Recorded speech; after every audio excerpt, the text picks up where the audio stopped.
자, 오늘 다 같이 읽으실 성경 말씀은 고린도전서 11장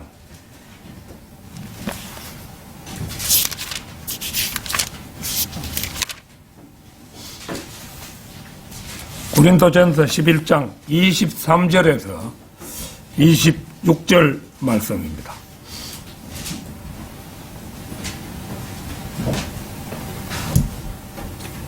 (23절에서 26절) 말씀 다 찾으신 줄 알고 받들어 읽도록 하겠습니다. 내가 주께로부터 받은 것을 너희에게 전달해 주었나니 이는 주 예수께서 넘겨주시던 그 밤에 빵을 가지고 감사를 드린 후 떼어 말씀하시기를 이것은 너희를 위하여 쪼개진 나의 몸이니 받아 먹으라. 이것을 행하여 나를 기억하라고 하셨으며 식후에도 이와 같이 잔을 가지고 말씀하시기를 이 잔은 나의 피로 된 새 언약이라. 이것을 행하여 너희가 마실 때마다 나를 기억하라고 하신 것이라. 너희가 이 빵을 먹고 이 잔을 마실 때마다 주의 죽으심을 그분이 오실 때까지 선포하는 것이라. 사복음, 공간복음에 전부 다 이 주의 만찬을 가지는 장면이 묘사되고 있는데, 사도 바울은 주의 만찬에 참석도 안 한 분이지만은, 거기에 보면은 말이 굉장히 훨씬 구체적으로 되어 있죠. 쪼개진 나의 몸, 뭐 이런 구절 볼 때, 그 자리에 참석도 안 했는데 어떻게 자세해야 하느냐. 전에 제가 설교를 했잖아요. 이번에 거기도 설교가 나갔잖아요. 결국은 예수님의 발 아래서, 광야에서 예수님의 발 아래서, 주님으로부터 직접 이 사사를 받았던 사도 바울이기 때문에, 결국 이런 말씀을 고린도 전서에다가 기록해서 우리에게 전해주신 것입니다. 사도 바울이 말씀했잖아요. 너희는 나를 따르는 자가 되라. 사도 바울을 따르면 곧 주님을 따르는 것과 마찬가지로 모든 교리라든지 그런 것이 옳다는 거죠. 오늘은 우리는 왜 주의 만찬을 행하는가? 우리는 왜 주의 만찬을 행하는가? 이런 제목으로 말씀드리겠습니다. 주님께서 신약교회에 명하신 두 가지 의식이 있는데 바로 침례와 주의 만찬이지요. 침례에 대해서 먼저 간단히 정리를 하겠습니다. 베드로 전서 3장 21절 찾겠습니다. 3장 21절.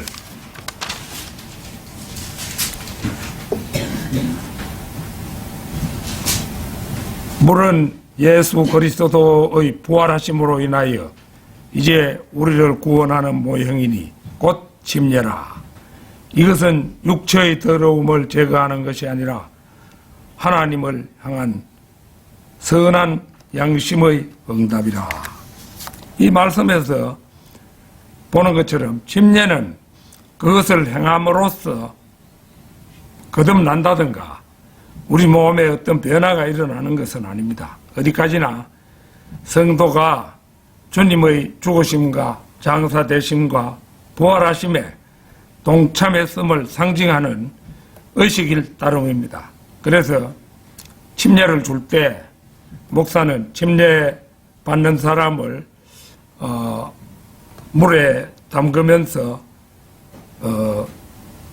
주님과 함께 죽고 또 물에 다 잠겼을 때 주님과 함께 묻히고 그 다음에 들어올리면서 주님과 함께 부활했습니다. 이렇게 말하면서 침례를 주잖아요. 그래서 주님의 죽으심과 장사되심과 부활하심에 동참했다는 그러한 그 공표라는 것을 기억해야겠습니다. 그러나 그러함에도 불구하고 이 의식이 중요한 것은 마음의 상태를 몸의 행동이 보여준다는 말씀 그대로 육체의 더러움을 제거하는 것이 아니라 하나님을 향한 선한 양심의 응답이기 때문에 누구든 그가 구원받았다면 여러 성도들 앞에서 하나님을 향한 선한 양심의 응답인 침례의식을 행함으로써 자기 자신이 거듭났음을 여러 성도들 앞에 간증하는 것이 옳은 일입니다. 다음은 오늘의 중심 주제인 주의 만찬입니다. 이것은 주님의 쪼개진 몸과 흘리신 피를 상징하는 의식이지요. 주의 만찬은 주님께서 십자가에 죽으시기 전에 친히 최초로 실행하셨습니다. 마태복음 26장 26절에서 28절 찾겠습니다.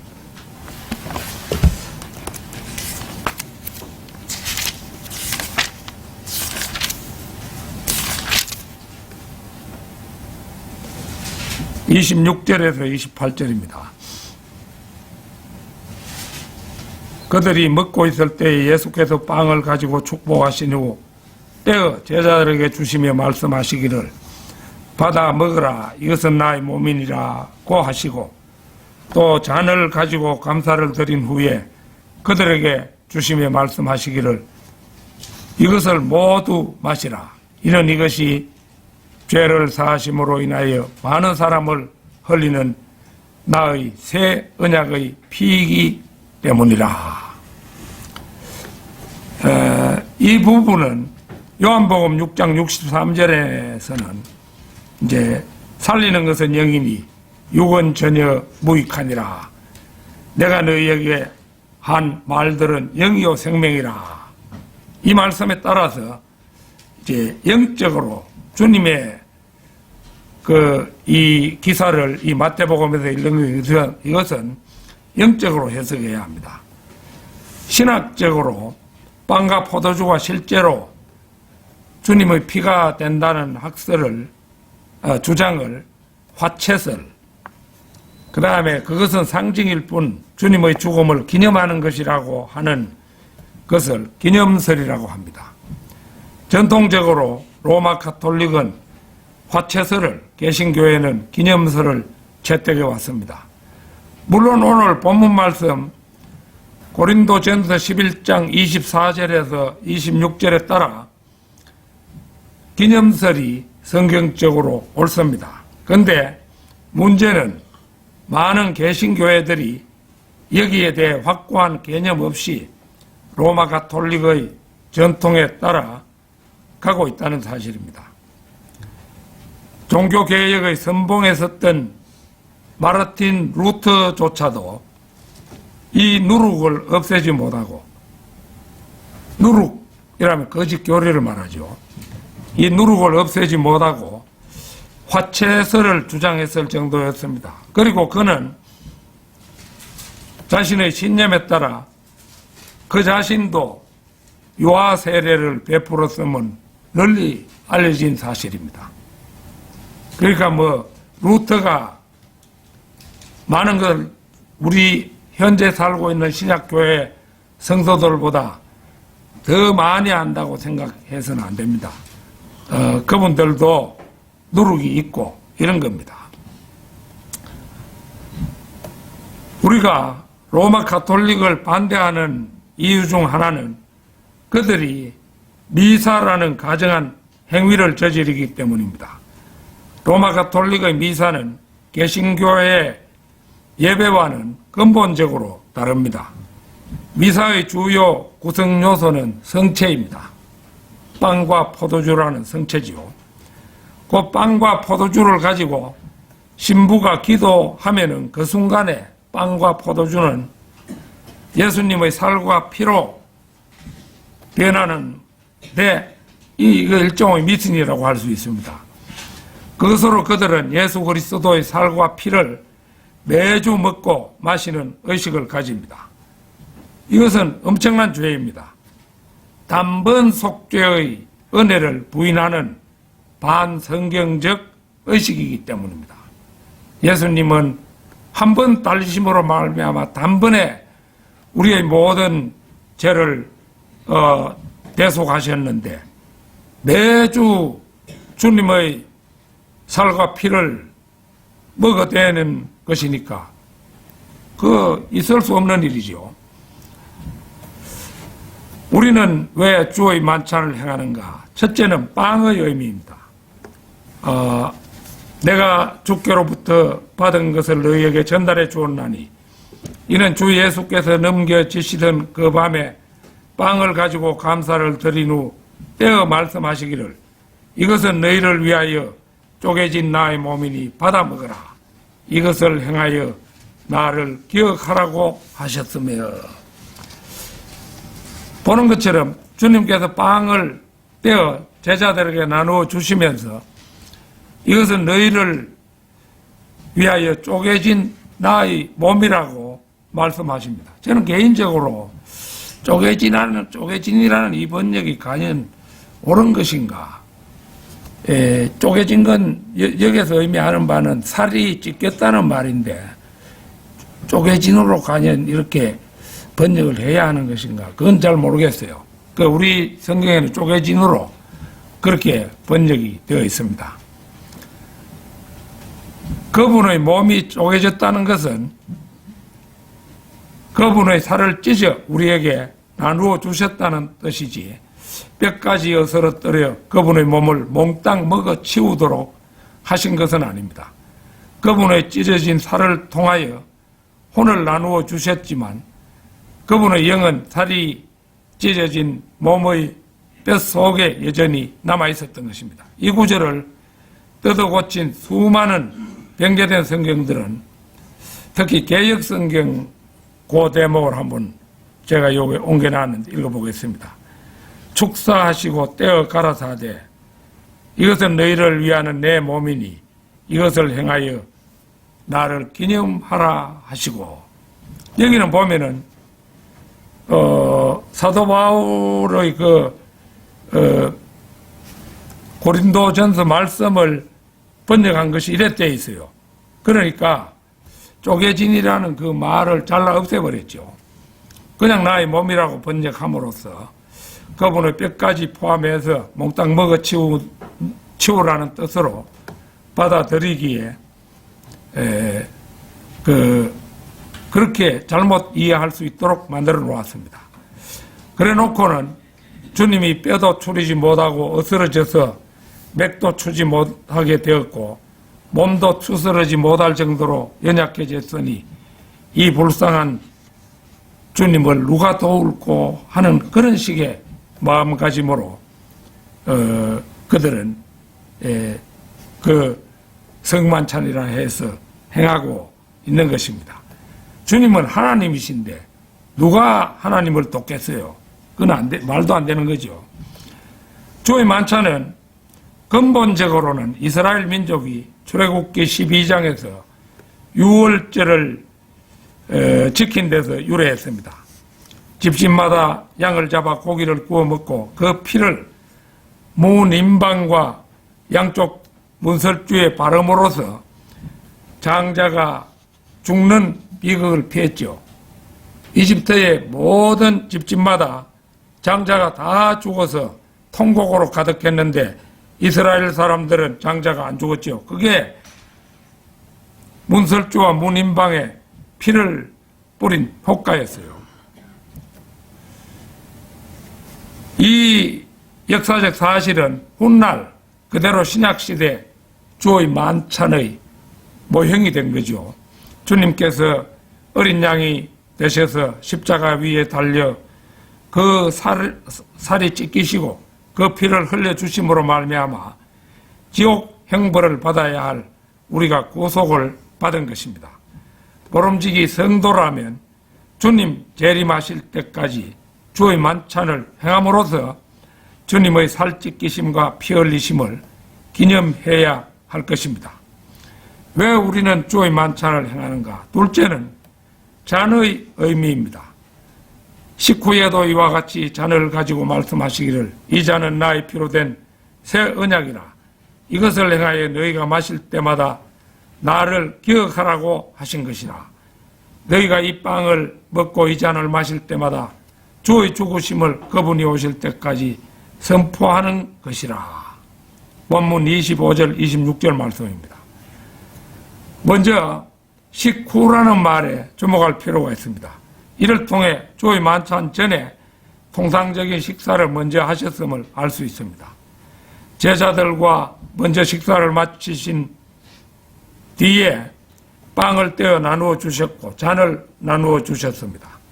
그리고 1년 중 언제 몇 번 주의 만찬을 가지라는 말씀은 하시지 않고 단지 주의 만찬에서 빵을 먹고 잔을 마실 때마다 나를 기억하라고 말씀하신 것입니다. 분기별로 1년을 4분기로 나눠가지고 한 번씩 갖는 교회도 있고 분기별로 2번씩 해가지고 8번 주의 만찬을 가지는 그런 교회도 있습니다. 그러므로 이것은 기념하는 것이지 로마 가톨릭처럼 희생제를 매번 다시 드리는 것이 결코 아닙니다. 로마 가톨릭에서는 미사 때마다 소위 성체성자 성사라는 것을 성체성사 이걸 행하면서 예수 그리스도의 진짜 몸을 먹고 그리스도의 진짜 피를 마신다고 생각합니다. 그러니까 그들은 주일날 아침 미사 때마다 매번 희생제를 거듭해서 드립니다. 한 번 죽으심으로 모든 것을 끝내 놓으신 것을 수천 수백 번 다시 주님을 죽게 만드는 행위지요. 예컨대 어떤 사람이 20세에 로마 가톨릭을 믿기 시작해서 80세에 죽었다면 60년 동안 성체 성사에 참여했으니 무려 3120번이나 참여한 것이 됩니다. 한 번만 죽어도 될 예수 그리스도를 3120번이나 죽였으니 그가 하나님을 그렇게 능멸하고도 하나님의 나라에 들어간다는 것은 있을 수 없는 일입니다. 민수기 20장 10절에서 12절 찾겠습니다.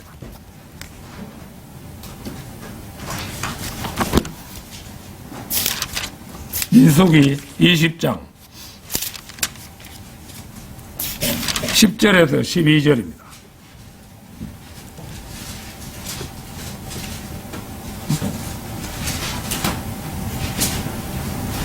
모세와 아론이 회중을 바위 앞에 모아놓고 그들에게 말하기를 패역한 너희는 이제 들으라.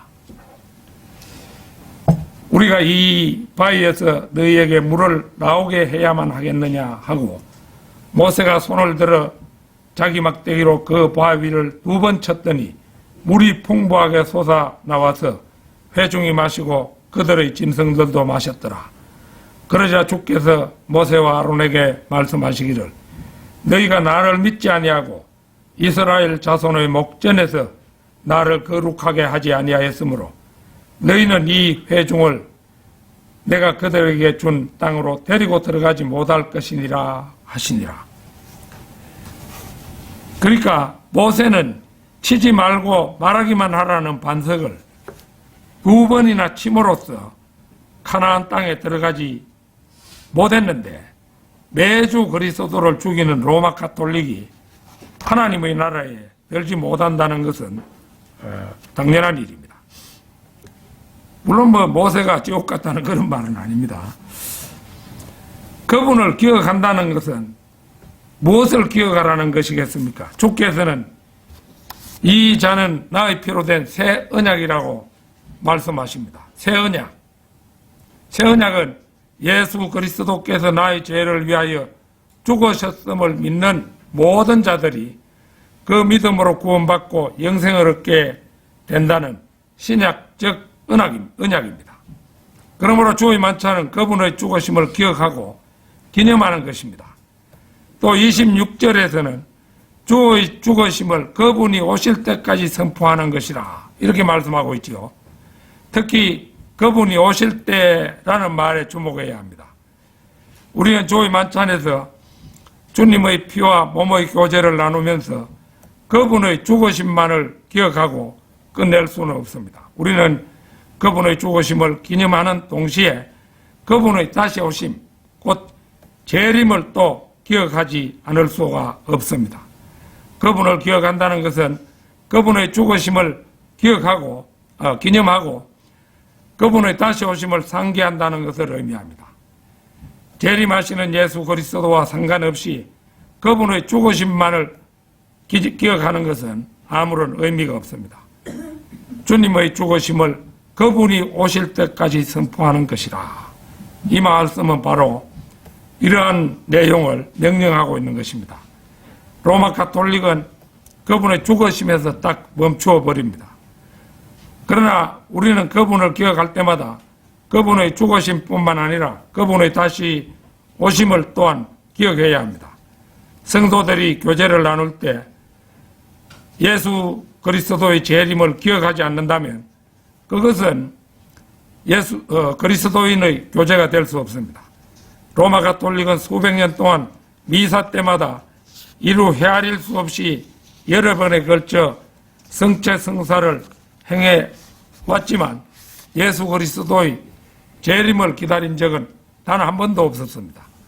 그들은 그리스도의 죽음만이 만족스러운 것입니다. 그들에게 있어서 그분께서 다시 오신다는 사실은 생각조차 하기 싫은 일입니다. 왜냐하면 그들은 왕으로 다시 오시는 그리스도 대신에 자신들이 이 세계를 영원토록 지배하고 싶어 하기 때문입니다. 이 잔은 나의 피로 된 새 언약이라. 주님께서는 이 잔이 문자 그대로의 포도주가 아니라 새 언약, 뉴 테스트먼트라고 하지요. 새 언약이라고 그렇게 말씀하고 있습니다. 그리고 새 언약의 잔을 받아 마시라고 말씀하셨지 그 안에 담긴 피를 받아 마시라고 하지 않으셨습니다. 로마 가톨릭은 15세기, 16세기 무렵에 그 잔에 담긴 포도주가 문자 그대로의 피임을 인정하지 않는다는 죄목으로 수많은 그리스도인들을 화형에 처했습니다. 그리스도인들은 이 잔을 새 언약을 나타내는 상징으로 받아들입니다. 그러나 가톨릭은 잔에 담긴 포도주가 문자 그대로 그리스도의 피이니 그 피를 마시라고 고집하면서 그 피를 강요했습니다. 우리 그리스도인들은 새 언약을 기념합니다. 그리고 그분의 피를 마시지는 않는 겁니다. 우리는 왜 주의 만찬을 행하는가? 셋째는 주의 만찬에서 빵과 포도주를 합당하게 먹고 마셔야 한다는 것입니다. 자, 고린도전서 11장 27절 찾겠습니다. 고린도전서 11장 27절.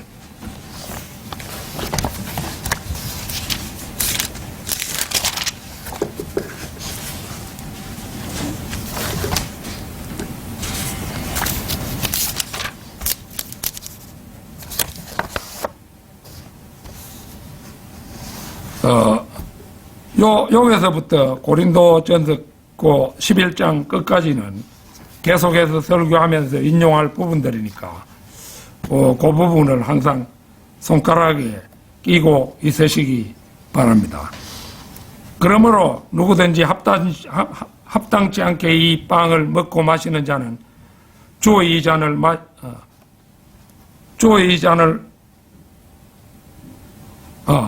주의 몸과 이게 본문을 읽겠습니다. 너희가 이 빵을 먹고 이 잔을 마실 때마다 주의 죽으심을 그분이 오실 때까지 기념하는 것이라. 27절 제가 말했지요. 그러므로 누구든지 합당치 않게 이 빵을 먹고 주의 이 잔을 마시는 자는 주의 몸과 피에 대해 죄를 짓는 것이라. 보는 바대로 주의 만찬은 예수 그리스도의 시체와는 아무런 상관이 없습니다. 주의 만찬에서 빵과 잔을 그리스도의 진짜 몸이요 진짜 피라고 생각하고 먹고 마시면 그것은 전혀 주의 만찬에 합당치가 않고 따라서 주의 몸과 피에 대해서 죄를 짓는 것이라고 말씀합니다. 주의 몸이 무엇입니까? 모든 구원받은 자들이 그리스도 안에서 영적으로 형성하는 한 몸, 즉 교회입니다. 바울은 이것을 고린도전서 12장 12절로 20절에서 아주 상세하게 설명해 주고 있습니다. 한 몸을 이룬 그리스도인들이 주의 만찬을 통하여 교제를 나눌 때 이에 참여하는 자들은 모두가 정결하지 않으면 안 됩니다. 자백하지 않은 죄로 더러운 상태에 그대로 있으면서 주님의 몸의 교제에 참여하는 것은 주의 몸에 대한 모독이요 주의 몸을 파괴하는 것입니다. 그래서 그리스도인들은 주의 만찬이 있는 주일이면 그 전날 토요일 밤에 하나님께 모든 죄를 자백하고 하나님과의 관계를 회복하고 자신을 먼저 정결케 합니다. 죄를 자백하지 않고 마음속에 숨겨놓음으로써 하나님과의 관계가 온전치 못한 상태에 있다면 주의 만찬에 참가하여 빵과 잔을 함께 나눌 수 없습니다. 다시 말하면 그것은 주의 몸에 대한 모독이고 주의 몸을 파괴하는 행위입니다. 이것은 주의 몸을 분별하지 못하고 교제에 참여함으로써 초래되는 필연적인 결과입니다. 그래서 바울은 사람이 자신을 살펴보고 나서 그 빵을 먹고 그 잔을 마셔야 하리니 11장 28절에서 말씀하고 있는 것입니다. 자신을 돌아보지 않은 채 번번이 주의 만찬에 참여하는 데에 합당한 사람은 이 세상에 아무도 없습니다. 아무리 구원 받고 거룩하게 생활하는 그리스도인들이라 할지라도 시시각각으로 죄를 짓습니다. 이렇게 지은 죄를 하나님 앞에 자백하지 않으면 그 죄로 여전히 더럽혀져 있고 하나님과의 관계가 온전치 못한 상태에 놓여 있게 됩니다. 이런 사람은 그 누구도 주의 만찬에 참여하기에 합당치 못한 사람입니다. 그러므로 그리스도인들은 시시각각으로 죄를 자백하고 그리스도의 보혈로 자신을 끊임없이 정결케 해야 합니다. 이것이 바로 28절에서 말씀하고 있는 자신을 살펴보는 일입니다. 그리고 그 사람만이 주의 만찬에 합당한 사람인 것입니다. 고린도전서 11장 28절과 함께 31절 역시 주의 만찬에 참여하기에 합당한 자격을 갖출 수 있는 방법을 제시하고 있습니다.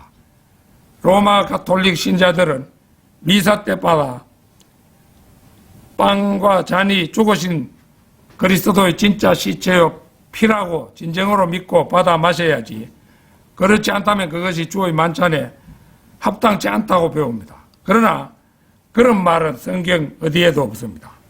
다시 말해 주의 몸은 믿고 구원받은 사람들의 몸입니다. 이것을 분별하지 못하면 자신의 저주를 먹고 마시는 것입니다. 또 로마 가톨릭은 미사 때마다 매주 미사를 가지니까 미사 때마다 신부가 빵을 그 신자의 입에다가 직접 이렇게 동그란 빵을 넣어줍니다. 넣어주는데 빵을 넣어주는 것이 아니죠. 빵을 주님께 받았던 사람도 자기 손으로 입에 넣고 먹었지 주님이 그 입에다가 빵을 넣어주신 것은 아니지요. 이게 이제 일종의 니콜라파 행위라고 할 수 있습니다. 니콜라파는 예수님이 가장 미워하시는 거잖아요. 로마 가톨릭 그 사람들은 니콜라파라요. 그러니까 뭐 신부라든지 이런 사람이 중추가 되어 있는 그런 것이죠. 예수님은 스스로 먹도록 했지 입에 넣어준 적은 없습니다. 신약시대는 우리 모두가 제사장이기에 우리 스스로 하나님 앞에 나아가야 합니다. 우리는 모두가 제사장이잖아요. 자, 11장 30절. 너희 가운데 많은 사람이 악하고 병들었으며 상당수가 잠들었느니라. 여기서 상당수가 잠들었다는 것은 물론 많은 사람들이 병을 앓다가 죽었다는 말입니다. 왜 그렇게 되었겠습니까? 그리스도인들 스스로 자신을 살펴보고 스스로를 심판하지 않았기 때문입니다. 스스로가 심판하지 않으면 하나님께서 대신 심판하실 수밖에 없습니다. 그러니까 상당수가 잠들 수밖에 없는 일이죠. 물론 결정적으로 주님 오시기 전까지 살았던 사람은 어느 정도 나이가 되면은 죽게 돼 있죠. 그걸 말하는 것은 아닙니다. 만일 우리가 우리 자신을 판단한다면 판단받지 않으리라. 그러므로 자신이 몸이 허약해지고 병들어가며 죽어가고 있음을 스스로 판단하고 왜 그렇게 되었는지를 살펴보는 일은 매우 중요합니다. 그리고 죄를 자백하고 하나님과의 온전한 관계를 회복하지 않으면 안 됩니다. 그래야만 하나님의 심판을 모면할 수 있습니다. 이렇게 할 수 있도록 하기 위해 그리스도께서 피를 흘리셨습니다. 그리스도인들은 자신을 판단할 줄 알아야 합니다. 잠시 요한일서 1장 9절 잠시 한번 보세요. 이 판단한다 하는 그거를 우리가 뜻을 알 수 있는 게 이 요한일서 1장 9절인데 우리가 우리 죄들을 자백하면 그는 신실하시고 의로우셔서 우리가 무슨 잘못을 저질렀을 때 하나님 제가 지금 이렇게 잘못을 저질렀습니다. 용서해 주시옵소서. 이렇게 하는 순간에 이제 우리가 용서를 받는 겁니다. 그는 신실하시고 의로우셔서 우리 죄들을 용서하시며 모든 불의에서 우리를 깨끗하게 하시느니라. 분명히 말씀으로 증거가 되잖아요. 자기 자신을 판단한다는 말이 바로 이 말입니다. 주님께서 나를 판단하시고 심판하시기 전에 우리가 먼저 스스로를 심판하는 것이 잘하는 일입니다. 그래야만 건강하게 살 수 있습니다. 그리스도인은 다른 사람을 판단하지 말고 자신을 판단하고 다른 사람을 정죄하기 전에 먼저 자신을 정죄해야 합니다. 결론적으로 주의 만찬에서 우리들의 죄들을 위하여 돌아가신 주 예수 그리스도의 죽으심을 기억하는 일도 매우 중요하고 그분의 다시 오심을 기억하는 일은 더없이 중요합니다.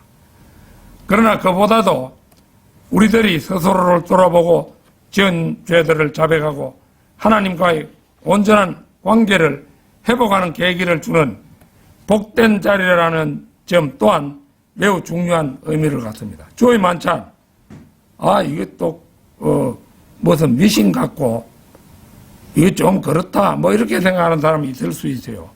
천만의 말씀입니다. 이것은 아주 복된 자리입니다. 우리가 정결한 상태로 돌아갈 수 있는 아주 주님께서 우리에게 주신 복된 자리가 바로 이 주의 만찬입니다.